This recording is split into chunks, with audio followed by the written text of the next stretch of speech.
dan juga kita bisa bandingkan apakah ada kenaikan atau penurunan.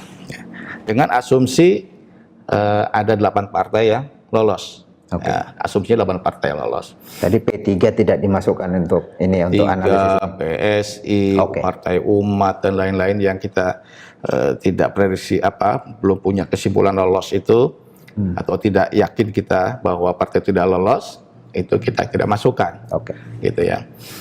Sehingga ada 8 partai saja.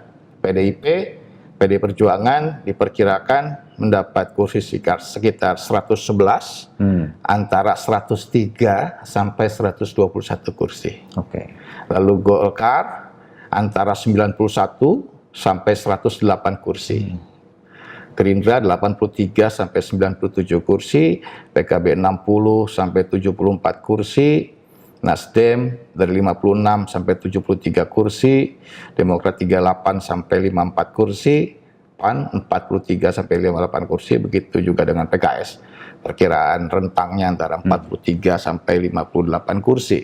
Nah, karena itu kita punya kesimpulan yang berikutnya, walaupun kita lihat PDI Perjuangan kemungkinan akan dapat kursi paling banyak, ya 111 kursi, atau di dalam rentang ini 103 sampai 121, tetapi kalau dibandingkan dengan pemilu 2019, kita lihat ada penurunan yang signifikan ya. Kita simpulkan PDIP kemungkinan akan turun kursinya, lalu Golkar akan mengalami kenaikan, Gerindra juga naik, PKB juga jumlah kursinya akan naik, sementara Nasdem, Demokrat, PAN, PKS kita belum punya kesimpulan kuat untuk mengatakan partai-partai itu jumlah kursinya akan naik atau tidak. Oke, Mas Denny, kalau tadi yang kita hitung di awal itu suaranya ya, jumlah suara itu kita bisa lihat perbedaan yang signifikan antara PDI Perjuangan dengan Golkar, dengan Gerindra dan seterusnya. Tapi pas kita konversi ke kursi ini tampaknya ini tidak konklusif ini. Siapa yang akan menjadi pemegang suara terbanyak di parlemen nanti, misalnya antara PDIP dengan Golkar. Betul. Masih mungkin Golkar lebih di atas. Masih mungkin ya, masih mungkin saja. Walaupun peluang untuk menjadi lebih besar dibanding PDIP, peluangnya tentu tidak sebesar dia berada di bawah PDI Perjuangan ya. Karena irisannya ada di bawah begitu. Tapi betul seperti yang dikatakan, rentangnya itu tidak seperti suara ya. Kalau suara itu lebih mudah kita prediksi rentangnya. Kalau kursi dia memang agak kompleks ya, sehingga untuk membuat confidence interval kita juga menggunakan formula yang tidak biasa, jadi formula simulasi.